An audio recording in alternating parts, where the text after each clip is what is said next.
NN podcast Suzano Lovec. Pozdravljeni, dragi gledalci, drage gledalke, poslušalci in poslušalke. Filozof dr. Tadej Troha in zgodovinar Luka Lisjak Gabrijelčič, naša stalna komentatorja, sta danes z mano. Pozdravljena. Živijo, hvala za vabilo. Živijo, hvala. Kako ocenjujete na začetku Trumpov načrt za konec vojne v Gazi po sestanku z Netanjahujem? Luka? Težko je karkoli Trump najavi, le reče, ima resno. Se smo videli tudi glede njegove politike, da Rusija se lahko v 2 mesecih vse spremeni. Ali pa ko smo videli glede teh carin. Tako da jaz od tega kaj bistvenega ne pričakujem. Politika Amerike do Izraela se ne bistveno menja. Tako da mislim, da bo, kar jaz pričakujem, je, da bo pač se ta situacija še naprej gangrenizirala in na tak ali drugačen način poslabšala. Jaz od tega ne pričakujem nekakve velike stvari, ker tudi v bistvu, če bi se recimo premierje ali pa dolgotrajnejše premierje tu enkrat toliko spoštovalo iz obeh strani, je veliko vprašanje, kaj je pravzaprav v tem trenutku lahko rešitev dolgoročna za Gazo. Gaza je pač sistematično uničena. Tam je 2 milijona ljudi, ki nimajo kam iti in ki nimajo dobesedno nobenega vira za življenje. Mislim, da tudi nek ameriški predsednik, ki bo dosti bolj podkovan, dosti bolj stanoviten, tudi dosti bolj dobronameren, je vprašanje, kaj bi lahko v taki situaciji na tej točki storil. To so pač desetletja politik, ki so pač dosegli svoj logični konec. Mislim, med tem zdaj pri njemu oziroma v celi tej povezavi ZDA, Izrael, Trump, Netanjahu. Velike razlike med tem, med odobritvijo, sesujte jih, zrušite jih, napadite jih, bombardirajte to in zdaj je pa res preveč, ne smete, ni velike razlike. V bistvu gre samo za nek, skozi občutek, skozi gre za nek špil tega, gremo frontalno, ustavimo se, kao spet malo igramo mirovni sporazum, gremo nazaj in tako. Vse skupaj je, samo če pogledamo iz konca, to, kar naj bi ta sporazum hotel, neko deradikalizacijo Gaze oziroma dehamasizacijo, kako bi ste mu rekli. Glede na to je treba to gledati v povezavi s tem, kako se je po tem tako zvanem 7. oktobru zadeva takoj razvila. Imel si ta dehamasizacija, ne pomeni to, kar bi pomenila leta 2015 ali pa 2010,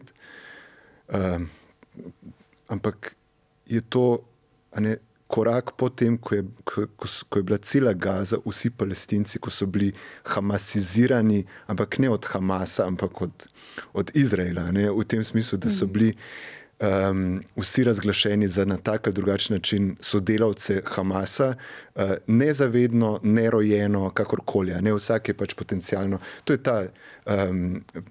to, kar so takoj uvedeli in večkrat in neštetokrat potrdili vsi možni na vseh raznih nivojih, od bolj intelektualcev do generalov, da ni nedolžnih. Skratka, da ni noben popolnoma nedolžen. Ta logika, ko ti rečeš enkrat za neko prebivalstvo, da ni niti enega, ko začneš teoretizirati, noben ni čist nedolžen, ker je vsak lahko v prihodnosti, če se bojo stvari obrnili na tak način, postane radikalni skrajnež. Potem, če rečemo, če zdaj bi radi mi dehamasizirali, to v bistvu pomeni isto kot izvesti genocid v končni fazi. Se pravi, na nek način so to, koga pa bomo dehamasizirali, čist vse, ljudi, ki niso v nobenem smislu radikalizirani, otroke stare 5 let ali pa ljudi stare pač 25, ki nimajo s tem nobene veze, ali pa ki so pač deizrealizirati bi bilo treba. Rekel, to bi bilo bolj pametno. Boštjan Videmšek opozarja, tudi če bo načrt vsaj delno uspešen, se genocid v Gazi ne bo končal, le nadaljeval se bo z drugimi sredstvi. V Sloveniji je zanimivo zadnje mesece opazovati slovenske politike in javne osebnosti, ko je govora o genocidu v Gazi. Nekaj, kar absolutno ni mogoče spregledati in kar se v bistvu v prihodnosti ne bo smelo pozabiti. Sta recimo nekdanji predsednik države Borut Pahor in sedanja predsednica države Nataša Pirc Musar tu antipoda tedaj. Ja, mislim, jasno. Jasno, da ne. Nataša Pirc Musar je pač človek, ki v trenutku, tako bi jaz ocenjeval, v trenutku, ko dobi pravno podlago, ko dobi dovolj argumentov, da nekaj je možno na pravni način tako označiti, ona tukaj ne bo odlašala. Bo rekla, mislim, ona je praktično bila med prvimi svetovnimi politiki, ki je temu rekla genocid. Zdaj, mislim, se seveda od same označbe nič ne dobimo. Zdaj, logika, mislim, ampak problem je v tem, logika bivšega predsednika je pa v tem, če se dobro spomnimo tiste izjave, ki je potem bila, njegov glavni motiv je bil, da temu ne bi rekli genocida. Priznal je, da gre za vojne zločine, da gre morda tudi za zločine proti človeštvu in tako naprej, ne bi pa rekel genocid. Mislim, da si rečeš, kaj za Boga hočeš s tem drobnjakarstvom. Mislim, v resnici je neokusno to. Mislim, na nek način spet obrneš. Če se ful trudiš, da ne boš genocidu rekel genocid, ti ne verjamem, da misliš, da je to zločin proti človeštvu ali pa da je vojni zločin. Po tej logiki. In vse, kar je bilo s tem v povezavi, mislim, on je pač evidentno se je pač izbral stran. Izbral je stran pač teh, ki bodo do konca sveta pač in do konca časov pač odlašali s tem, da bi temu tako rekli, ki bi tudi na nek način najbrž pogojeval konec genocida s tem, da temu ne rečemo genocida, na nek način, da da bi morala mednarodna skupnost priznati in da bi ti, ki trdijo ali pa trdimo, da gre za to, da bi morali tukaj stopiti korak nazaj. Zato, da ne bi prizadeli, da ne bi prizadeli malo manj najbolj možno skrajnih ljudi v Izraelu.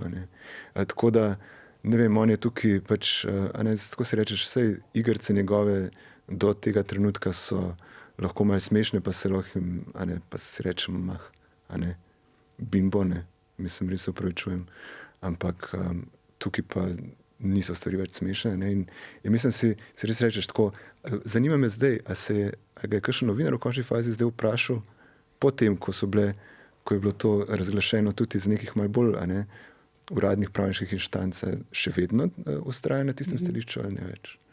Ker logika je bila, se vemo, se to tudi Nataša Pirc Musar pa podobni, so podarjali, se ni treba počakati, da se genocid konča, da mu tako rečemo. Luka? Ne, jaz ne mislim, da sta antipoda, mislim, da sta antipoda predvsem za, tukaj pač neka, kako bi rekel, neka hladna vojna, ali pa niti ne tako hladna vojna, nek kulturni boj znotraj slovenske levice ali pa leve sredine.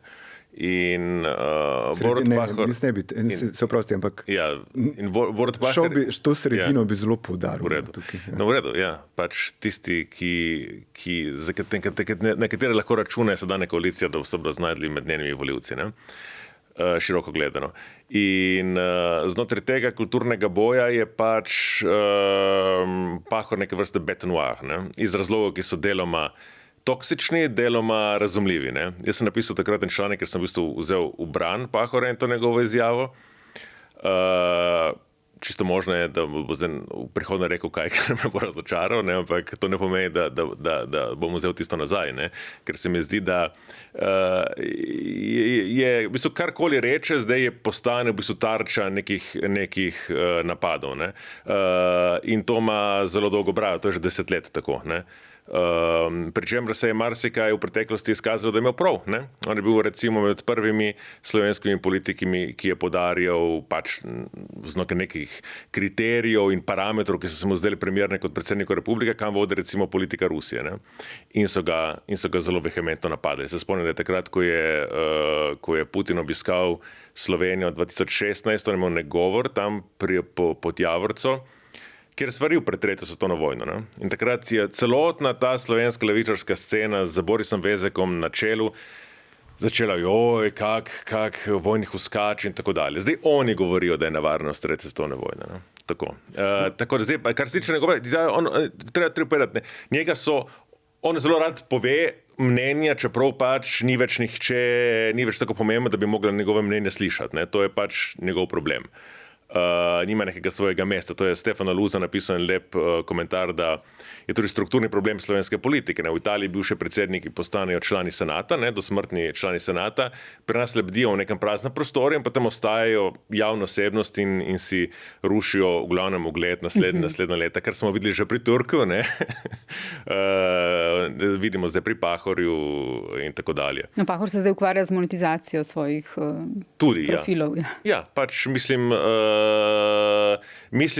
lebdi, ne?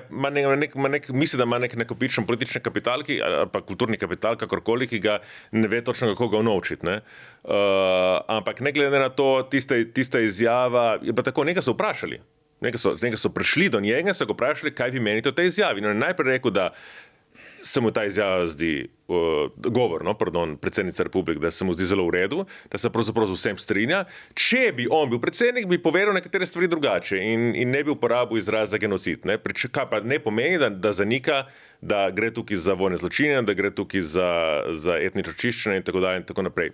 Čisto v redu izjava. Ne? Zdaj so pa vsi potem skočili nanj, kot da je od tega, se ne v bistvu vsi strinjamo, da se ni važno. Mislim, ni to stvar, ni to semantični problem. To je problem, da vsakdo, ki pogleda, kaj se dogaja, pač mora priti do nekih etičnih zaključkov, ki potem vodijo do nekih politik. Ne? Tukaj pa se v bistvu iz tega naredil nek kulturni boj znotraj levice. Ne? Mislim, delno bi se lahko strinjal, če bi na nek način tako vzel. Ne? Ampak ne gre samo za semantični boj. Ne? Mislim, da to so pravne kategorije. A ne? Če so pravne kategorije, potem imam prav, ker je rekel, jaz bi počakal, da tukaj je stvar, da ne drži. V tem smislu ne moreš nikogar obtožiti za nič. Ne? Razumeš? Ne moreš nikogar obtožiti za nič, dokler ni dokazano to na sodišču trikrat in na ne vem kjer stopni. Pač ti označiš nekaj kot obtožnica je nečesa. Ti lahko prevzameš to besedo iz obtožnice, ni treba, da je sodba že izrečena. Razumeš? Se pravi, v obtožnici lahko piše genocid in o tem se pogovarjamo. Kakšna bi bila obtožnica, oziroma kakšna je že potekajoča in kakšno bi si mi, recimo, tako bi rekel, neformalno zmislili. Jaz mislim, da je, sam še nekaj bil, kar si že omenil, tisti dogodek. Prav pozoren sem bil, po tisti izjavi. Zdaj, recimo, če praviš, je rekel, govor je bil super, na Bledu, o tem govorimo. Ne, to je bilo že prej. Na Bledu ni plosko. Pa če grem na ta Bled, kjer je sedel človek, ki se z vsem strinja, kar predsednica govori, oziroma podpira. Se to bo nek drugi govor, ne? Vem, ampak seveda, ampak hočem reči, na tistem govoru je imel priložnost, pa ne zdaj, da bi zaploskal temu, ko on reče, to moramo imenovati genocid. Ampak recimo, ko je predsednica govorila ko je opozorila na zdravnike, recimo, pa na zdravstvene delavce, ki so tam pač tarče, Izraela, in na njihovo pozitivno vlogo in da, ne vem, v smislu, da malo pozabljamo tudi na to in tako naprej. Dvorana je delno se odzvala z aplavzom na te besede. To bi bila recimo priložnost, pa je te sobražen, zakaj pa ni predsednik Pahor se pridružil temu aplavzu? Ker se mi je zdel tako, ko slišiš, recimo, da rečeš, tukaj le pozivam, izražam solidarnost z zdravstvenimi delavci in z otroki, ne vem, kaj recimo, da rečeš, pol dvorane začne ploskati. Kdo si, kakšen človek si, da se tukaj ne pridružiš aplavzu, zato ker, ne vem, iz tvojih principov, da pač ne boš ploskal nekemu politiku, razumem? A gre tudi za neko tekmo, neko razločitev med njima? Ja, mislim, to gotovo, ne? Mislim, tukaj gre pač za dva, torej, kako bi rekel, jaz sem rekel, to je kultmarsen, tako da je uničen ta kulturni boj, to je znotrajni boj, znotraj prepiranja, znotraj levice. Ja, ampak seveda gre tudi seveda za neko usmeritev, ne? Ker je pa po drugi strani seveda res, ne? Da je pač, jaz razumem virulentnost tega boja, ne? Zato ker karkoli Pahor reče, ne? Ki je bolj recimo zmerno, umirjeno, se potem povezuje s tem dejstvom, da ko je on bil predsednik republike za časa Janševe vlade, je pač simpatiziral za tisto vlado, ne? Je branil pred očitki in ni bil pripravljen, kako bi rekel, odigrati resno tiste vloge arbitra, ki bo v tistem trenutku, kakršna bi v tistem trenutku bila nujna od predsednika republike, ne? Da bi tudi udaril, da je vladal po prstih, ne? Ko je očitno, bi rekel, ko je očitno kršila pravila. Jaz sem takrat napisal eno kolumno, ki je zelo, kako bi rekel, zelo preprosto ti to oceniš, ali je res nekdo krši pravila ali ne. Predstavljaj si, kako bi bilo, če bo druga stran storila isto. Kaj bi v tem primeru SDS ravnala, ne? Ne, pač tisti, kako še tisti, ne, se pravi, da predstaviš neko situacijo tako, da ne veš, kdo je avtor. Ne?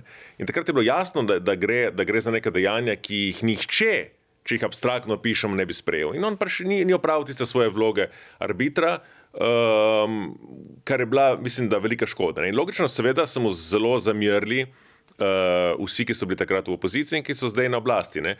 In vse, kar on potem reče, vsako dejanje se potem interpretira skozi to, ker obstaja pa ta panika in ta nevarnost, da se bo potem ta scenarij na neki točki ponovil, ne? Ker zdaj vse kaže, da je dokajšna možnost, da bo zopet SDS pač postala relativna zmagovalka, ne, volitev, in potem za sestavo vlade bo podobrovala nekoga, ali pa bomo videli, ne, ampak obstaja možnost nekoga, ki se je prej umeščil nekako na levo sredino in se utegne potem prevesti na ta drugo stran. Ne. In Pahor predstavlja posebne te nevarnosti. Ne. In posledica tega je, da se pa vsako mnenje njegovo, ne, da on v bistvu, kako bi rekel, s tem, da izrazi neko mnenje, potem se to mnenje kompromitira za svojo politično držo. Ne. Ampak, kako bi rekel, to je zame to še vedno nek notrni boj znotraj levice. Ne? Oziroma sredine, kot praviš. In tukaj imamo pa seveda tudi opraviti z dvema politikama z nekim velikim egom. Meni se zdi v redu. Dobro, meni se zdelo najbolj dekadentno, moram reči, in bizarno tukaj, da potem so pa predsednico republike intervjuvali. In je ona potem še izpostavila to, da nekateri niso ploskali. Ne? Kot da bi v bistvu bilo, da je ona bila upravičena do tega, da je to njena, kako bi rekel, pravica, da ona, ko govori, da jo morajo prekiniti z aplavzi. Ne? To je pretirano, to je samo všečno. Mislim, da imamo dva človeka, ki imate zelo podobne osebnostne značilnosti. Ne? Mislim, točno tako je rekla. Ne na prekinjanje z aplavza, ne aplavz. Torej, aplavz ob koncu. Ker mislim, da tudi tega ni bilo. Ne. Da Pahor ni na koncu ploskal. Ne vem. Ne, tukaj je šlo za te... Predvsem ni govorila o Pahorju. Ni interveniral, ni prekinil z aplavzom. To se njeni zdelo primer. Ne, govorila o Plenkoviću, ker je intervju za hrvaško televizijo. Ne? Drži? Ne, to je bila slovenska. Ne vem. To je bila slovenska televizija. Mislim, da ne. Ampak dobro, pustimo. To gre čist zdaj, stran od problema, da nam je jasno. Jaz se strinjam se edino, seveda, glej, vsaka stvar, tako kot sem jaz bil glede Pahorja v polemikah z ljudmi, ki so nekož skakali pač na vsako besedo, ker ta mehanizem, ko rečeš, ok, si alergičen, pa mislim, se on da dovolj razlogov, da si alergičen na njega, mislim, vedno je dal dovolj razlogov. Ne. Ampak zdaj tukaj gre, vsaka oznaka, tudi genocid lahko rata pač fetiša, ne. Mislim, v smislu, da rečeš genocid, uporabiš to oznako in misliš, da si vse naredil. Ne? Kot pa, če se rešiš tega. Seveda, vsaka stvar vedno lahko tako konča. Zato pač pravim, predsednik nekdani mora pa te stvari v pravnem smislu gledati in se reči, tudi če bodo nekateri to samo zaradi semantičnega problema, pa bojo prehitevali s tem. Dobro se vpraši, pravno gledano, ali je pravno in pravno-politično, da tako rečem, res tako nujno ne temu reči genocid, ko imaš vse, ko imaš res mrgoliš. Se ti boriš z nekim slamatim možem, ne? Ker on je rekel, da se ne bi smelo tega reči. On je rekel, da če bi on na njenem mestu, ne bi te besede uporabil. Seveda, mislim, sej, pač, to je to. Jadom je postavil stvar na ravni razsodnosti. Ne? Ampak se seveda, kako gre. In sej v bistvu odgovori, pa sej vemo, sej zato pač si bo tak predsednik, ona je drugačna. Zanima me, če je to tako stališče, ker je očitno, da je to strah pred politično, za to gre. Sej pogledamo, sej tudi Tanja Fajon pol leta nazaj, pa so jo vrtali, pa so rekli, a pol mislite, da je genocid? Pa rekli, ne bi še, ne, pa se je izmikala odgovoru. Zdaj pač je stvar še naprej, ko bi rekel, več akterjev je na svetu, ki to brez, dokazov je že itak prej bilo dovolj, ne? Ampak več, politika je preprosto pač prišla do tega, premo so razmerno z uničevanjem v Gazi, je pač čedalje več ljudi temu zmožno reči genocid, a ne, znajo reči genocid. In zdaj bi tudi Borut Pahor, garantiram, čez 3 mesece bo temu tako rekel, če bo dovolj priložnosti. In pa se vprašam tako, en let nazaj je bila stvar popolnoma enaka. Napačna je bila presoja. Jaz samo to trdim. Napačna presoja in je meni neokusna, če je napačna zato, ker bi ti rad, kjer argument pa vlečeš? Vlečeš argument, ni še to dokazano, ni še obsodba, šele takrat lahko rečemo. Ko pa point, mislim, da je temu treba, mislim, logično, temu treba reči po konvenciji. Ja, samo da rekel, da kot predsednik republike bi on, kljub temu, da se je strinjal z govorom, ne bi tega omenil, glede na to, da je postopek še v teku. Sej pač. Je drugi argument. Ja, če se iz te slovenskega dvopola ali ne dvopola, iz slovenske sredine vrnemo nazaj v Gazo. Nekdanji britanski premier Tony Blair je zdaj v nizkem štartu, da bi vodil povojno Gazo. Kaj bi pomenilo to njegovo sodelovanje, Luka? Ja, Tony Blair je pa tudi en tak Pahor, ne, britanski, ne, v smislu, ki je bil kot velika zveza tudi na Bled par let nazaj vabljen. Ne? Ja, v redu, ne, se gotovo ima kaj bolj pametnega povedati, ne.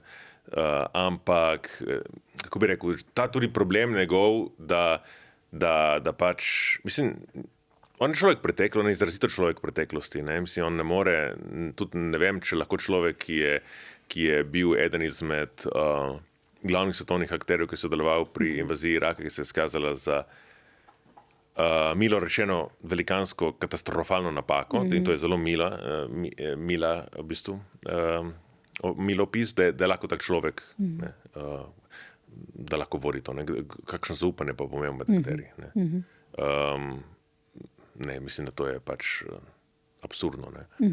Ampak mogoče je to pa tudi na nek način problem, ki ga imamo dan današnji, ne? V smislu, da naša sočasna politična elita je taka, kot je. Ne? Vidimo, kdo sedi v Beli hiši, vidimo, kaj se dogaja v evropski politiki, ker doživljamo v bistvu razpad pri živem telesu političnega sistema vseh velikih evropskih držav. Ne? Smo imeli volitvo v Nemčiji v severnem Porenju, v Vestfaliji, ne? Smo videli, da pač je še tam AfD ima 15%, kako potem bo šele na zvezni ravni, ne? Ko se bodo pridružili teh 40-30% iz Turingije in Saške. Ne? V Franciji vidimo, ne? V bistvu je Marine Le Pen tako rekoč, ne, na pragu naslednje volilne zmage. Ne?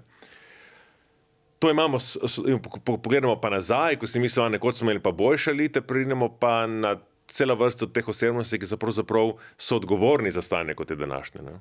In ne. Ne moremo gledati nazaj, ne moremo iz političnega odpada imati osebnosti, ki se popolnoma diskreditirajo. Se to izvidim, se to so marsikje v Evropi, tako kaj potem bomo imeli potem trojko modrecev, bo še Sarkozy zraven, pa Aznar in ne, celotna ta generacija, ki je pravzaprav, kako bi rekel, kriva, da je Evropa v takem stanju, kot je danes. Ne. Blair.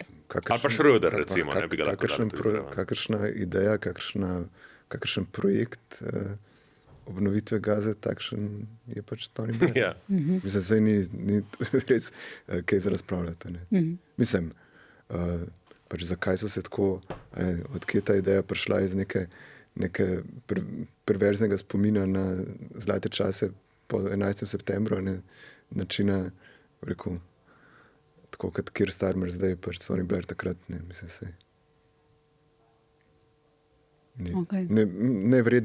Nevredno komentiranja. Pač se, sploh tisto prvo vprašanje je bilo čisto brez veze.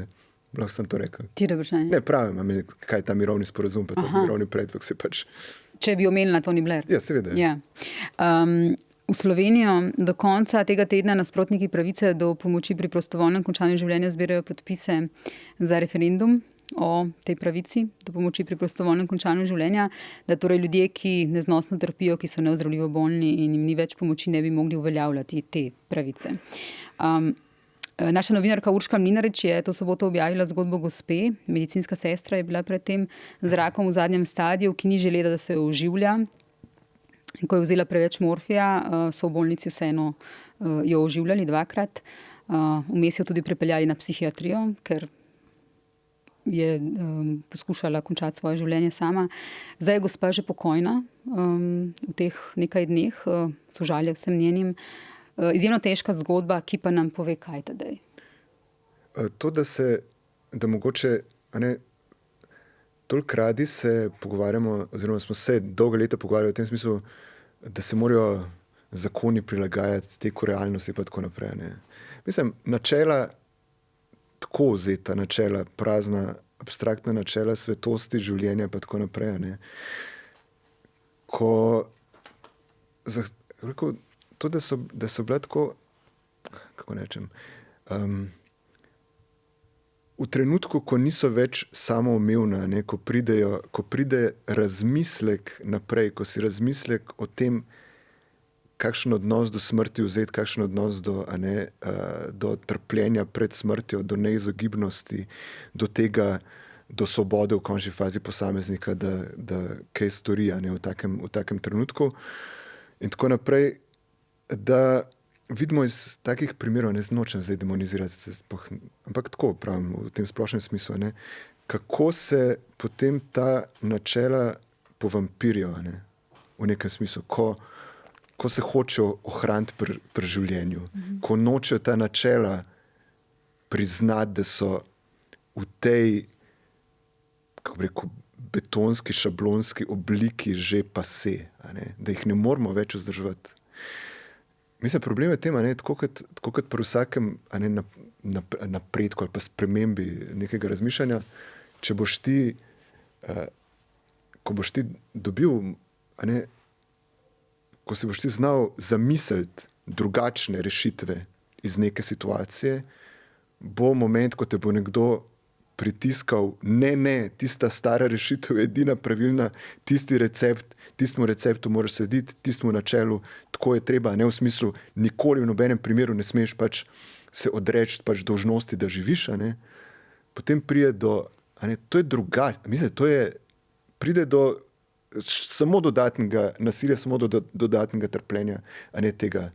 Tako da, mislim, če bi to poskušali razumeti, pa se pogovarjati v tem smislu, pa ne zdaj, to vedno se pol karikira, pa se reče, to zdaj pomeni pa kar, ne vem, tako, kar sploh ni več važen, pa ne vem, pa se to poveže s tem, ne vem, še živeti si ne upaš, ne vem, kar nekaj, ker ti je lažje umreti, boš pa umrl, v tem smislu, nimaš nobenega spoštovanja do tega, kar ti je bilo dano, tako naprej. Mislim, te stvari se potem v to pol sprevržejo. In mislim, da je tukaj pač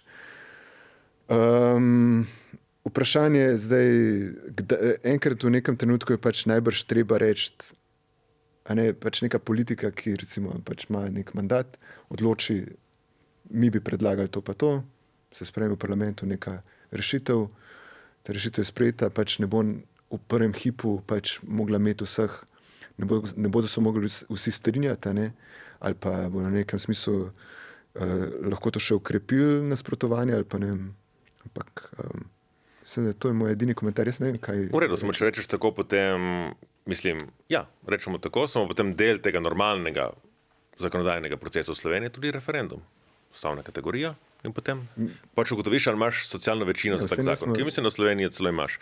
Ampak jaz mislim, da tukaj bistveno, kako bi rekel, ni bilo to, okay, ne nasprotujem referendumu, mislim tako, da rečem. Mislim, ne nasprotujem kot tako, težko. Jaz mislim, da je to eno vprašanje, o kateri bi mi morali imeti javno razpravo, in je nismo imeli najprej že zato, ker v bistvu tisti referendumi so bili tisti malhi, tisti malhi vse predvsej populistično nabrani, smo imeli tisti popolnoma brezvezni referendum o jedrski energiji, ki je bil poskus tudi vlade, da se bi rekel, odreši politične odgovornosti glede tega. Tako da mislim, da javno razpravo bomo imeli. Zdaj pa, mislim, bi morali imeti, ne, če gremo v ta zakon. Ne. Zdaj pa, ker vemo, kakšno je stanje našega javnega mnenja, našega javnega diskurza, bo verjetno to, zlasti pred volitvami, če bodo zbrani dovolj podpisov, populistično in demagoško, kot si lahko predstavljamo. Ja. Ampak mislim, da to bi na nek način odgovornost medijev. Recimo, kaj pa vem, jaz bi se odpovedal, da povem svoje mnenje o tem, recimo v zameno za to, da bi tukaj prišel sedeti Alojzij Han, ki je veliko pisal in zelo poglobljeno o tem vprašanju in zastavil neka ključna, zelo detaljna, moram reči tehnična, ampak etična vprašanja, ki grejo v samo bistvo zakonodaje. Ne? In mi se potem pogovarjamo, ponavadi zelo preveč abstraktno, ker namreč, jaz mislim, tukaj gre za različne stvari, ne? A ima človek pravico za to, da na neki točki reče, ne, kot tista Prešernova poezija, kadar sprevidi učenost zdravnika, da mu ni več pomoči, ne več greni življenja bolnika. Ne. Jaz mislim, da bi se vsak moral imeti to pravico, da reče, jaz imam neko neozdobriljivo bolezen, kot je ta gospa, ne želim več, da me zdravite, zato jaz želim umreti, kot so umirali moji stari očetje, recimo, ne. Doma pri svojcih, ne želim, da se zdaj, bi rekel, celotna znanost in celotna medicina ukvarja s tem, kako jaz moram preživeti en dan več. Ampak zato, da se ta pravica do nekega dostojnega, tudi naravnega končanja življenja uveljavi, ni nujno, da sprejemo zakon o prostovoljnem končanju življenja in ni nujno, da sprejemo tudi tak zakon. Ne? In mislim, da so problemi čisto naravni. Recimo, Alojzij Han je izpostavil bistveno razliko v zakonu. Recimo, ni nepomembno, kako se to evtanazijo, ker za to gre, ne, v zakoni. Ali je to, da v bistvu ti moraš sam pritisniti na tisti gumb, kot je v številnih državah, ali da ti samo podpišeš, da lahko to naredi kdo drugi. Ne. In je pokazal, da je statistika v tem, koliko ljudi se na koncu odloči samo pritisniti ta gumb, bistveno nižja, kot pa če ti daš samo bi rekel, pooblastiš nekoga drugega, to stori v tvojem imenu. Ampak v Sloveniji so te najvišje varovalke v bistvu upoštevane, ne? Ja, vseh, samo tudi ne moramo si zatiskati oči. Imamo številne države, ki so že uvedle evtanazijo in v številnih teh državah, ko so nam govorili, ne smemo verjeti v ta spolski teren, da se pravi, da bodo na koncu, to je samo omejeno, samo za tiste z resnično najhujšimi boleznimi. Primer Kanade kaže, da se lahko v bistvu povečuje, in da v bistvu drsi ta meja, kdo se še odloča in kdo se ne. Seveda, in dejansko zdaj imamo primere v številnih zahodnih, da po nekaterih zahodnih državah, recimo, ko ljudi, ki imajo depresijo, dopuščajo. Ne? Ampak ne depresijo kar tako, ampak tisto neozdravljivo, ki niso mogli, ki dolgoletno v bistvu jim ni pomagala nobena terapija in se počutijo v bistvu v brezizhodnem položaju. Torej, ne gre zgolj za nekoga, ki trpi za depresijo in se odloči po par mesecih končati življenje. Ne? Ampak tudi tukaj bi te popravila. Zdi se mi, da ne drži, da v bistvu nimamo javne razprave. Ne? In da tudi ne drži, da govorimo na splošno. Recimo v Delu je Alojzij Han napisal 2 teh člankov. Ja, tudi mi smo recimo objavljali tekste o tem v rubriki Poglobljeno, Mladina vem, da je o tem. Tudi za vas mislim, da je pisal. Ne? Tudi Tednik je zdaj objavil zgodbo v bistvu. Vprašanje je, seveda, koga se potem vabi in kako se potem to tematiko zastavi. Ne? Ja, in jaz mislim, da tudi je velika odgovornost za mene, da lahko zastavijo to stvar mnogo boljše, kot ti pobudniki tega referenduma mislijo, da bo ta debata zastavljena, ali pa kot je mislila tudi koalicija, da bo pač to sprejela in da se bo potem dala to od akta. Ne? Mislim, da tudi, kako bi rekel, imajo mediji, imamo vsi, ki sodelujemo v tej razpravi, dovolj avtonomije, da stvar zastavimo bolj resno, kot biopolitika. Ja, kot biopolitika. Ja. Drugi referendum, ki se nakazuje, referendum o pokojninski reformi, tedaj ti si javno zapisal, da si oddal svoj podpis za ta referendum. Nanaša se na reformo ministra Mesca iz vrst Levice. V soboto je imela Levica kongres, mimogrede. Kako težka kamna bosta za potencialne volivce in simpatizerje te stranke dolgoletna oskrba in pokojninska reforma. Torej, tudi ta reforma, za katero si ti Kako težka kamna boste, kaj Ja. si smisel? Ja, kako težko boste dogaja se, da so prav volivci levice ali pa recimo levega pola, simpatizerji levega pola, tudi izrazito proti, recimo. Ne vem, a so proti dolgotrajni oskrbi. Ne, proti temu, na kak način jo minister resorni pelje in tudi Ne vem. proti reformi. Ne vem, glede tega nisem prepričan. Mislim, da tukaj bi, sem ravno včeraj, ko je bil je sicer premier Golob, v Odmevih, pa je razvita pesek rekel, da bi moral prav direktno odstopiti. Odstopiti na smetišče zgodovine. Minister Maljevac, jaz mislim, da je bil odgovor premierju. Počakajmo do 1. decembra. Mislim, ta argument v smislu, nekaj ste že začeli denar pobirati, pa še ni nič narejen, pa je treba na roke. Mislim, še vedno se na roke to da urediti, če jaz prav razumem. Zdaj to ni konec sveta. Ampak pravim, sama ureditev je toliko velik korak, jaz tukaj verjamem. Mislim, da gre za toliko velik korak, pa ni se prvi zgodil, da nekaj že plačaš, pa ne dobiš še. Saj tudi, ko naročiš ljudje kupujejo stanovanja, pa dajo pa v znar, pa se uselijo, ali pa dajo pol, pa se uselijo čez 5 let nota. Tako da zdaj, jaz tukaj ne vidim nobene take blazne tragedije. In pokojninska reforma? Pokojninska reforma je drug problem. Mislim, prej smo se pogovarjali o tem, da ni javne. Tako sem malo razmišljal, kaj je tukaj glavni problem. Mislim, nažalost, je vedno tako, da se javne debate pač zgodijo ob referendumih in so ponuji pač pokvečene in čudne. Jaz mislim, da tukaj lahko bi razlog, zdaj lahko bi ponavljal neke razloge, mislim, zdaj tukaj v tem studiu nekaj, kar sem napisal na svojem privat Facebooku, mislim zdaj, kar je postalo nekaj, mislim, kako malo hecno odmeva, to preveč odmeva, bi rekel, glede na to, nimam se za toliko pomembnega v tem smislu. Hočem samo reči to, kaj je problem, ki ga tukaj vidim, zakaj bi jaz sem tukaj podpisal to pač prvi ta korak za pokojninsko, za referendum. Mislim, na eni strani so te neke ureditve, ki se mi zdijo pač meni prima vista nenavadne in se ne strinjam z njimi. Mislim, čisto tako bom rekel, ta 35 let vzeto de facto nekaj konceptualno mi tukaj ne gre. Mislim, gre proti mojim načelom, da se rekel, meri kvaliteta tvojega dela, potem koliko si delal v toliko velikem obdobju. To je čist, lahko je malo drobnarija, ampak ni. Mislim, pri mnogih primerih, ko gledamo, kako ljudje začenjajo kariere, ljudje začenjajo kariere počas, prekarno, tako naprej. Če vse to pač pade not v ta žakal, bojo te ljudje pač to plačali, še potem plačevali še 20 let v penziji, posledice tega. Bolj me v bistvu moti to, da je nek splošni problem. Neko paradigmo bi tukaj morali zamenjati na tej ravni, kako mi razmerje med zaposlenimi in upokojenci jemljemo. Kako mi razumemo ta prehod. Zakaj, če preprosto rečem, kje je logika, da ti v momentu, ko prideš iz zaposlitve v penzijo, da padeš za en socialni razred ali pa dva, odvisno kaj je. Sploh včasih, da tako rečem, ko so se stvari spremenile. Včasih si rekel, ti si šel, ko si bil zaposlen, pa si šel potem v penzijo, pa si se odrekel luksuzu.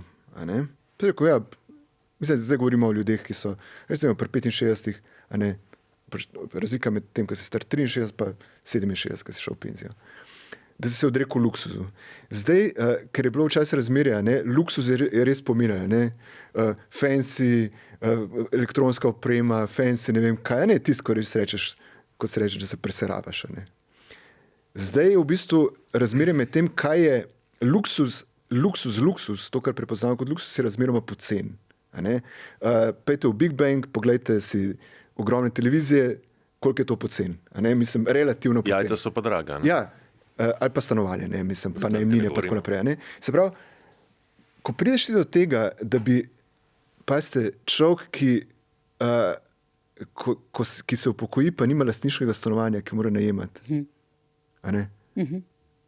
To pomeni, da ne pade za en razred socialni dol, ampak pade, ali pa ne odplačal kredite, ali pa ne, če si predstavljam, kakšni bodo te kredite, ampak recimo ta primer, da ti padeš v revščino, ne iz luksuza v normalno življenje. Padeš v revščino in jaz mislim, da ta pokojninska reforma, ta predlog tega ni, v to ni interveniral. Ni interveniral. Mislim, zviševanje odmernega odstotka pa tako naprej, v redu, ampak potem, ko gremo, ko se to s temi 35 leti, oziroma vse to ni od danes na jutri, raste pa tako naprej, mislim, se postopno prehaja, pa usklajevanje z inflacijo, pa, mislim, z življenjskimi stroški, pa s plačami, pa tako naprej, vse vemo, o čem govorimo. Pa če plače rastejo, cene tega, kar mi smatramo, kar smo vedno štatili za normalno življenje, se zlasti v urbanih središčih prilagajajo zmožnosti najbogatejših. Dokler bo bogatim ljudem ne bo težko plačati 3,5 € za macchiato v Ljubljani, do takrat bo macchiato lahko stal 3,5 €, ali pa 2,5, ali pa 2,80, ali pa 2,90, ali pa 4. Razumete, ne o tem se pogovarjamo. Skratka, v to, pa zdaj ne rečem, a to pomeni, zdaj pa, če rečem, a to, da jaz osebno, ali pa da delavska koalicija proti pokojninski reformi, a to že pomeni, da so vsi proti levici? Ne. To nič ne pomeni. Pomeni biti proti pokojninski reformi, ki je projekt v končni fazi cele vlade. Gre za vprašanje, ali si mi lahko, in zdaj, da rečem, to je do tolka, mislim, vzeti si pravico nasprotovati nečemu takmu, biti proti, zakaj pa ne, mislim, ne vem, pač meni se zdi, jaz sem proti, jaz se to ne strinjam, in tako. Pol je pa pragmatično vprašanje, zdaj pa bolj tako vprašanje tega političnega dogajanja, recimo pred volitvami. Stava tega, da bo vlada ali pa levica, recimo njena ministrstva sprejemala neke ukrepe, neke reforme, neke ne vem kaj, in da bo potem ljudstvo kar vedlo za to, pa kar potihem pristajo, pa dajalo pripoznanje, pa rekel, super, lepo delujete, žal pač politika tako ne deluje. Zdaj, če boš rekel, ti se o tem raje ne pogovarjaj, ampak samo opazuj, kako se na ministrstvih pridno dela, ne boš dobil spoštovanja od ljudstva, ampak boš dobil ignoranco, neprepoznavanje dobrih ukrepov in kar se je zgodilo prostor, že v prejšnjem referendumu. In prostor poneumljanja. Mislim, ljudje, ki jim rečeš, ne smeš razmišljati, ne smeš se pogovarjati, v totalu, kot volivci, postanejo ljudje neumni. Neumni, ko pa postanejo neumni, pa ne bo pokojninska reforma problem. Problem bo to, da niso alarmi zazvonili v soboto ob 12. Mislim, take stvari. Take malenkosti, ko bojo, kar bo prišlo, karkoli bo Janša vrgel na mizo, pa se bo prijel v takem. Jaz mislim, da paradoksno bi se mogla levica tega referenduma razveseliti. Ker je to njena tema, v to lahko potegne še druge teme, imela bo prostora, da govori o svojih politikah, kakor hoče, in če verjame, da so dobre, jih bo znala predstaviti. Basta. Ne pa, da se reče v smislu, zdaj moramo pa čakati, ker če se bomo pa o tem pogovarjali, bo pa Janša. Mislim, Janša bo najbrž tako ali tako, oziroma moja špekulacija je bila, da bo prav, če ne bo pokojninske reforme referenduma, pa če se ne bomo o tem pogovarjali, takrat bo pa res Janša. Lahko koristi ta, recimo, potencialni referendum levici?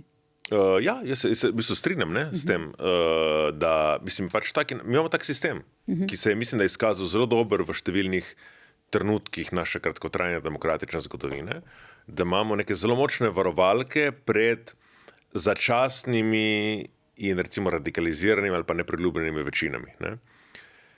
Da ne more neka vlada, ki ima zdaj trenutno recimo 51% v parlamentu, spraviti skozi prav vse, kar si zaželi, kljub temu, da gre proti javnemu mnenju večkrat in tako dalje. Ne, smo teh varovalk, recimo dobro, je pač državni svet, ki deluje kot deluje, ki bi potreboval reformo, in potem je referendum. In zdaj mi imamo, in to velja tako za levico kot za desnico, neke politične stranke, ki se vedejo, kot da pravzaprav tega inštituta mi nimamo v naši ustavi, da to ni del naše politične kulture in kot da je vedno neka metanje polena pod nogo, neka nesrečnost in tako dalje. Ker ne razmišljajo prav točno to, da se pravi, za vsako resno politiko, recimo koristno je, da si ne, kar je ta vlada počela v prvih 3 letih svojega mandata, da si ti po nepotrebnem rušiš, recimo, da nimaš predsednico državnega zbora, ki gre z Falconom na novoletni koncert na Dunaj, ne? Ker pač, če boš počel take reči za tvojim volilnim telesom, manj verjetno boš potem uspel to volilno telo mobilizirati glede pomembnih tem. Ne? In to je koristen instrument, tega se strinjam. Ne? Tako da ja, mislim, da pametno, skrajni čas bi bilo samo zadnji pol leta mandata, ampak pametno je bilo, da bi ta koalicija to razumela, ne? Da če hoče spraviti skozi karkoli in mora imeti neko volilno telo, ki ga lahko nagovarja in ki je za politike, ki spravi ta vlada pripravljeno tudi na volišča, na referendum, ker opozicija je pripravljena, to smo še videli, ne, je precej, bi rekel, motiviranega tega. Ja, seveda, se strinjam, ne. To je tema, ki je njihova tema, če ne znajo tega obraniti pred svojimi volivci, potem si zasluži, da to propade, ne. Zdaj pa tako, ne, ja, se popolnoma strinjam, ne, kar se tiče nevarnosti, ki so pred nami in ki so pravzaprav gotovosti. Ne? Naša generacija, ko bo šla v penzijo, bo imela velikanske težave. Ne? Jaz, recimo, ne, moji svrstniki, kolegi in tako dalje, ima recimo 40-45 let in zdaj, ali pa 3 leta, ne, pač zdaj, ne, v tem obdobju so uspeli zbrati na praska dovolj denarja za nek velikanski kredit, za stanovanje, ki so poletela do besedno nebo, zlasti v Ljubljani so absurdne cene, ne? Zlasti v odnosu do plač. In jaz mislim, da marsikdo od njih bo, no upam, da ne od njih, ampak marsikdo od te generacije se bo znašel v taki situaciji, da bo moral recimo te kredite odplačevati tudi v času, ko bo potem ostarel, ko bo mogoče šel v penzijo, ker bo mogoče imel zdravstvene težave v sistemu, ki bo preobremenjen z ostarelimi ljudmi. Ne? In to je nek problem, ki ga Slovenija deli ne več samo za ostalo Evropo, ampak pa tudi vse bolj za širšim svetom, Azijo, Južno Ameriko, vsem svetom razen Afrike. In jaz ne vem, kako bo mogoče ohraniti ta osnovi Bismarckovski sistem pokojnin, če se demografska slika ne bo bistveno spremenila, ne? Tako v Sloveniji kot drugod. Mislim, da bo zelo težko. Ne? In mislim, da znotraj teh parametrov pač bomo imeli neke vlade, ki bodo poskušali sprejeti neke politike, ki bodo nekako milile ta trend, ki bodo poskušali le zagotavljati koliko se časa se da, nek minimum, ne, za upokojence.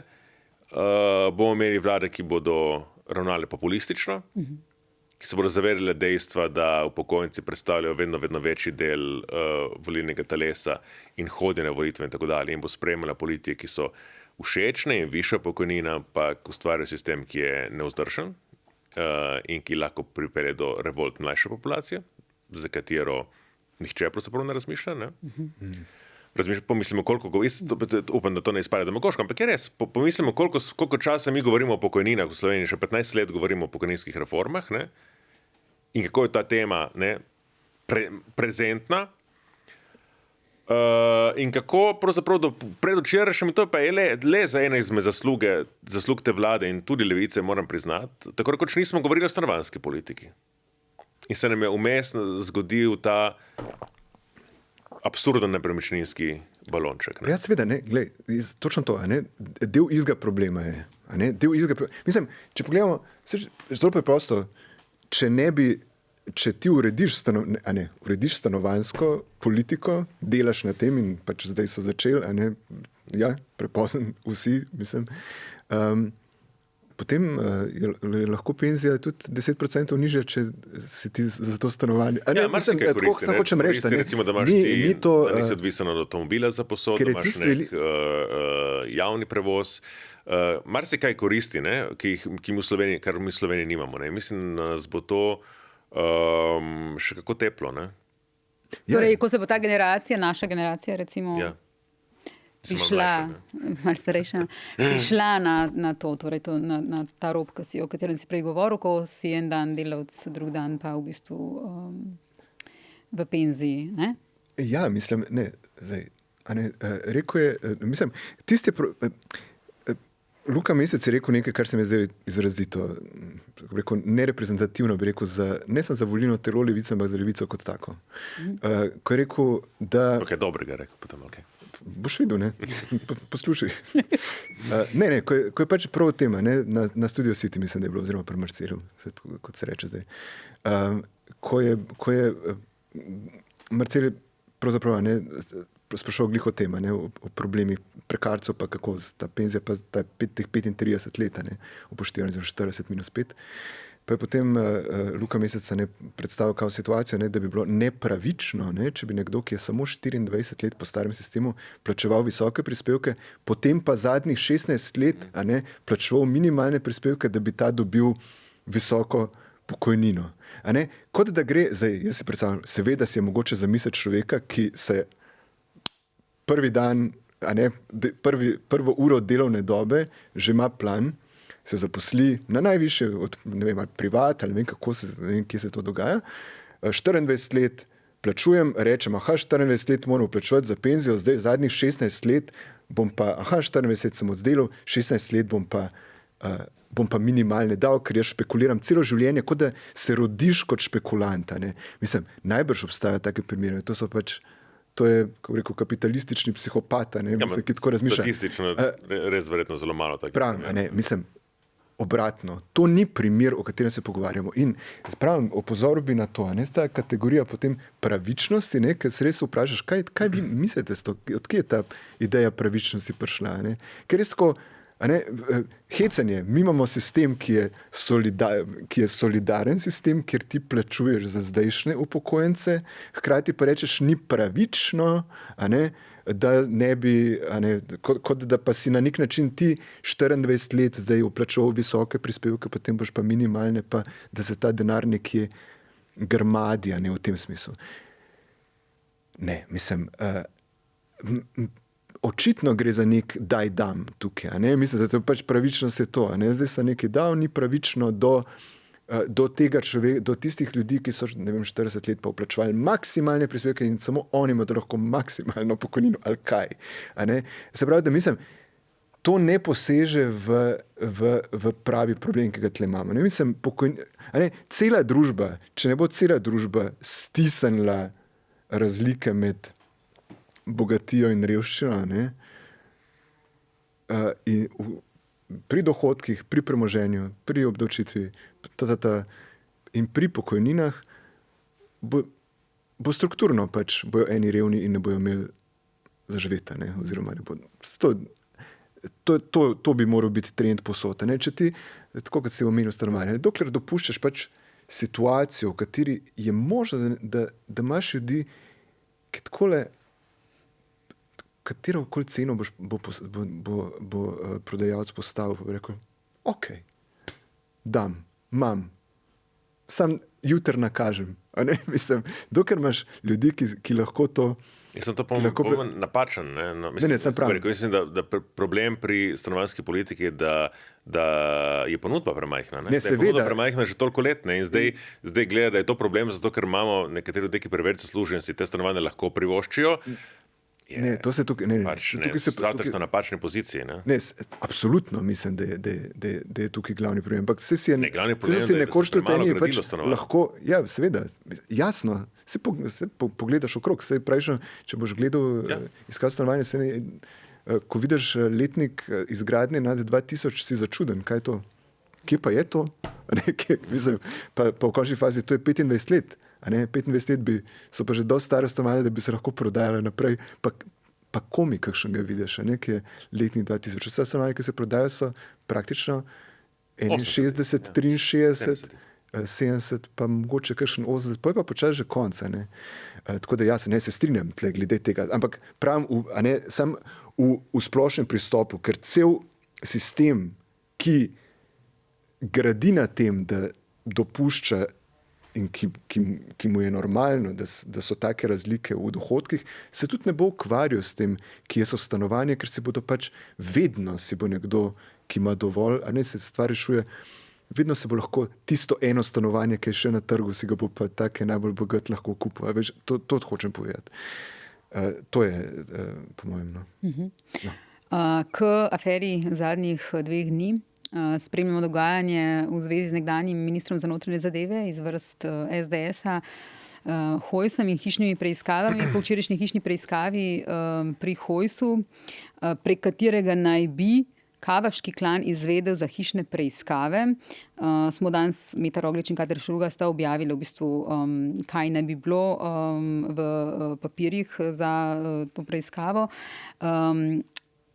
Aleš Hojs je zanikal danes, pred nekaj urami na tiskovni konferenci, vse v zvezi s sumi. Bil je izredno presenečen, je rekel, nad tem, kar ga sumijo, in naj povem, da nič od tega ne drži. Želim, da se stvar čim prej razišče. Torej, popolna laž, pravi, kategorično zanika. Luka, ali lahko ta afera kaj pomeni za SDS, za podporo ali ne? Tukaj so že špekulacije. Ali lahko koristi škodi, komu koristi, komu škodi? Ja, mislim, kako bi rekel, neka zdrava pamet bi nam rekla, da kadar notranjega ministra neke stranke, ki je bila na oblasti in pretendira, da bo znova prišla na oblast, loti hišna preiskava povezanosti oziroma curljane informacije, kakorkoli enemu najbolj krvoločnih mafijskih organizacij v tem delu sveta, potem verjetno prav koristiti ne bi smela, ne? Ampak žal ne živimo več v svetu, v katerem še dolgo časa, ne? V katerem bi ta nekdanja pravila zdrave pameti in bi rekel razuma delovala, tako da ne vem, ali bo koristila, ali bo škodila, in mogoče tukaj tudi pametno, da to naša krivda, ne? Recimo krivda mene kot kolumnista, da vedno interpretiram stvari skozi to optiko, ne? Bo to koristilo, ne bo koristilo, ampak mogoče, kako bi rekel, tega ti ne maraš, ne? To je pač poklicna deformacija, ne? Tukaj bi se malo držal nazaj, ker se mi ne zdi, da je to bistveno vprašanje. Bistveno vprašanje se mi zdi, da je... Da se čim prej razišče. Najprej tako. Mi imamo v Sloveniji velik, in to nam je recimo razlagal tudi Savjano, pa nismo hoteli poslušati, zdaj je postalo zelo jasno pri recimo... Torej, v Sloveniji imamo zelo velik problem z mafijskimi organizacijami. Tako temi, ki se ukvarjajo z preprodajo droge, z tihotapljenjem ljudi, kot seveda tisto mafijo, recimo neki zlizane za srbsko državo ali pa za madžarskim režimom, ki investira k nam denar, ne? O čemer dejansko resnično premalo govorimo. In mimogrede tudi to vprašanje Dodika je tesno povezano z tem vprašanjem. Ker do te, bi rekel, prepovedi vstopa Dodika v Slovenijo ne bi prišlo, če ne bi zaskrbelo nekatere ljudi, pa ne samo v slovenski vladi, ne samo v slovenskem zunanjem ministrstvu. Da postaja Slovenija raj za investicije srbskega režima in prek njega povezav njegovih z ruskim režimom, do tega verjetno ne bi prišlo. Ali pa bomo rekel tako, se nekateri v slovenski vladi in slovenski zunanji politiki ne bi opogumili, da bi Dodiku prepovedali vstop, če ne bi dobili zelo, kako bi rekel, jasnih namigov od nekaterih svojih kolegov na Zahodu, da ne pogledajo, kaj se tukaj dogaja v Sloveniji. To je posredno povezano tudi s tem Kavaškim, kakorkoli že je, klanom, ne? Namreč, da je v bistvu del istega problema, istega spektra problema, da Slovenija postaja zelo privlačna država za raznorazne poldržavne mafije ali pa antidržavne mafije, ne? Čiste mafije in delne mafije, ne? In veseliti se moramo, kadar naša policija, naši kriminalisti tej stvari znajo stopiti tudi v sodelovanju z drugimi, bi rekel, policijami v Evropi resnično na prste, na rep in začnejo follow the money, ne? In začnejo slediti tako dalje. Če je v tem procesu policija dobila relevantno informacijo, da so, zdaj ne vem, iz notranjega ministrstva, ko je bil minister Hojs, curale informacije, ali da je on nekaj zblebetal, ali da je njemu kaj ušlo, ali pa tukaj pravim zdaj najbolj, bi rekel, mile interpretacije tega, ki, kako bi rekel, kot pravijo, ne sklepamo prehitro na škodoželjnost in na zlobo, kadar je verjetnejša možnost nesposobnost, ne? In mislim, da ministra Hojsa nihče nikoli ni obtožil, da bi rekel, da ima kakšen manjko nesposobnosti, ne?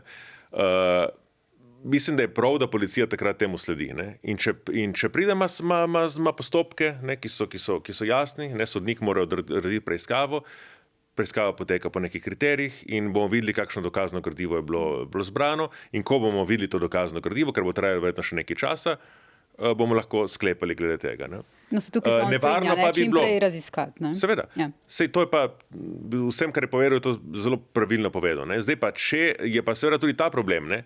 Katerakoli raziskava doseže neko politično stranko, neko političnega akterja, se hitro pojavi vprašanje, ne, se pravi, a je to politično motivirano. Yeah. In zato je zelo pomembno, ne samo, da mi imamo, bi rekel, profesionalno policijo, ampak ta policija tudi uživa v javnosti nek ugled. Ne. In zato, že spet, ne, kot sem prej rekel, da kadar ti veš, da moraš preklicati svoje volivce na referendum, ni zelo pametno, da tvoja visoka političarka si prvošče take eskapade, kot si jih je prvošla predsednica parlamenta. Ne? Tako tudi ni pametno, da ti si, kot je ta vlada, oziroma ne, kot je ta premier od prvega leta svojega mandata naprej delal, za svojimi dejanji rušil, bi rekel, zaupanje javnosti v policijo. Ne? Ker potem priješ ti do take situacije, v katerem policija mora imeti, da lahko uspešno deluje, tudi neko visoko podporo v javnosti. In če nima, se lahko zelo hitro spolitizira. Ne? Lahko zelo hitro pride do tega, da naslednjič pa mogoče v to ne bo drezala in se bo raje izognila temu, da preišče neko stvar, kadar sled pripelje do nekega politika. Ne? Glede Dodika, ki si ga omenjal, krog je skreljen, tako sem pomislil, ko je Milorad Dodik pozval Srbe slovenskim državljanstvom, naj se na bližajočih parlamentarnih volitvah podprejo Janeza Janšo. Luka, to si ti napisal za Delo. Ja. Medtem se je zavrtel seveda še en krog, ne, Dodik, naslov je bil Dodik, Pirc Musar i Fajon mogu v RS, pošto me zamolil Zoran Janković, torej pričemer to sploh ni v njegovi pristojnosti, ne, te prepovedi, ne prepovedi. To njegov pristojnosti je nič, on je samo, on je pač pravnomočni obsojenec, ki ampak kaj nam ta krog, bežal od pravice. Tako, ampak kaj nam ta prvi krog, kar se je zgodilo, in ta drugi krog, ne, to, kar sem pravkar prebrala, pove o slovenski politiki in stanju na Balkanu. Oba sprašujem. Jaz sem že nekaj let nazaj rekel, ne, da še malo pa bo dobil Vučića, pa Dodik bo dobil Nobelovo nagrado za mir, ker je uspel, bo kot posrednik znotraj sprte slovenske politike. Ne. On je edinih, kateremu lahko pride Janša, lahko pride Janković in se lepo tam v Beogradu ali v Banja Luki prek Dodikovega posredništva zmenita, da pokopite svoje notranje politične zamere. Ne, priča o tem, da je vpliv srbske politike in srbskega nacionalizma. Pač nacionalist, pač taka politika kot vlada Srbiji in Republike Srpske, ne? In ki je tesno prepletena tudi z ekonomskimi interesi, da ima veliko vpliv v Sloveniji. Da je ta vpliv ekonomske narave, da je ta vpliv tudi osebne narave in da je absolutno, kako bi rekel, preširno, toleranten in širokogruden, ko gre za naše male politične delitve. Ne? Da ima, bi rekel, zelo močne zaveznike tako na tako imenovani levici, kot na tako imenovani desnici. Ne? In da je tukaj glavna delitev med tistim, ki se nam to zdi problematično in odvratno, in tistim, ki malo skomignejo z rameni, dokler ni prepozno. Ne? Ne vem, mislim, glede Dodika je itak tiskar nas to mogoče uči, če gledam za nazaj, ne, kako v bistvu, koliko je skozi leta bilo signalov simpatije med Jankovićem in njim in tako naprej, ne, pa Vučićem in tako naprej. Pa je bilo kar okej. Še kaj več kot samo signale. Ne, se pravi, ampak hočem reči, vse je bilo zelo odprto, praktično nobenega nasprotovanja, kot da je to normalno. Ne? Mislim, tukaj je pa včasih treba, po mojem, res biti mal. Na nek način sem malo začel verjeti v to, da je demonizacija včasih na mestu. Se pravi, ko govoriš o enih političnih likih, recimo kakšen Netanjahu, recimo cela ta, mislim, a ne, ljudje, ki so bili tradicionalno vključeni, nekako rojeni pravzaprav skozi Miloševića in tako naprej in so na nek način še vedno njegovi dediči in ki tudi sami, rekel, ene stvari niso naredili, za katero bi normalen človek rekel, da je v redu, a ne, da je normalna. Da preprosto fajn pač narediti kole, a ne. Nič ne smeš med z njimi, a ne na tej ravni demonizirati, hočem reči. Ne zdaj, ne, to ne pomeni, da ti lahko demoniziraš nekoga, pa ne pomeni, da si kriv, mislim, da si vojno napovedal. Ne? Pač preprosto javnost mora biti občutljiva reči, ne, s tem krogom nočemo imeti nič opravka. Ker vidimo, ne, pač, če bi demonizirali to povezavo, Janković ne bi zadnjega mandata dobil. A ne, mislim tako, da rečem. In ne bi tlele okrog na ena, ne, rekel, ok, tle je bila tudi knjižnica nekoča, ne, ampak vse je nek soliden, ne hodi pogosto. En soliden, solidna informativna hiša tle, ne, tako, ampak tle, ko pogleda, a ne, čez, se ne bi zgodila ta barabija. Kopališče Ilirije. Ja, no, to. Pa, mislim, taki škandali, ne, mislim, ker rine naprej, ne, in potem to pravim, demonizacija včasih pač res moment pravega časa. Ne? Je malo demonizacija zato, ker prehitevamo. Ne, če bi rekel, predost v političnih figurah se je izkazali, da smo za nazaj jih zmožni demonizirati, ampak za naprej jih je težko. Ne? Se pravi, da reči, ne, Janković no good. Ne, to zaradi teh povezav in zaradi tega, kar gledamo. Enkrat je pač dovolj, a ne?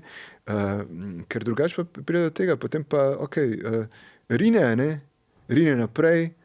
To smo se že večkrat pogovarjali, ne? Mislim o Jankoviću, ki je zgradil preprosto pač okrog sebe praznino v tem smislu, ne možnost zamisliti si sploh drugega župana, kot je on. A ne? Tako kot si Srbi zares ne morejo zamisliti več druge figure, tako kot si Republika Srpska ni več zmožna zamisliti drugačnega človeka, kot je Dodik. A ne? Tako, mislim, verjetno, ne, ali pa vsaj velike strukture, tako kot se Izrael ni zmožen zamisliti, kaj je drugega kot Netanjahuja ali pa podobne like. Ne. Tako da to so te, ne, to bi rekel, treba je včasih in to, kdo pa naj to dela, če ne pač mediji, intelektualci, a ne, pa tudi politiki, a ne. Ampak politiki je problem v tem, da si bojo zadnji spoznajo samoumevne stvari in so jih zmožni izreči na glas. Še niso dokazane na sodišču. Tako je. Pri politikih, tako ne sem, ker sem med tem pogovorom se 2 ali 3 kritiziral predsednika vlade, nekaj mi je bilo pa všeč, ne? Da on je imel tisto svojo poroko tam v Tartinevi vili, ne? Tam ju je poročil Janković, ne? In naslednji teden ali 2 tedne kasneje je dala vlada kljub temu prestolno nagrado Dodiku, čeprav vsi vemo, kako je lobiral Janković proti temu. Ne? Se je sam povedal na končni fazi, ne? Se nismo neumni. Ne?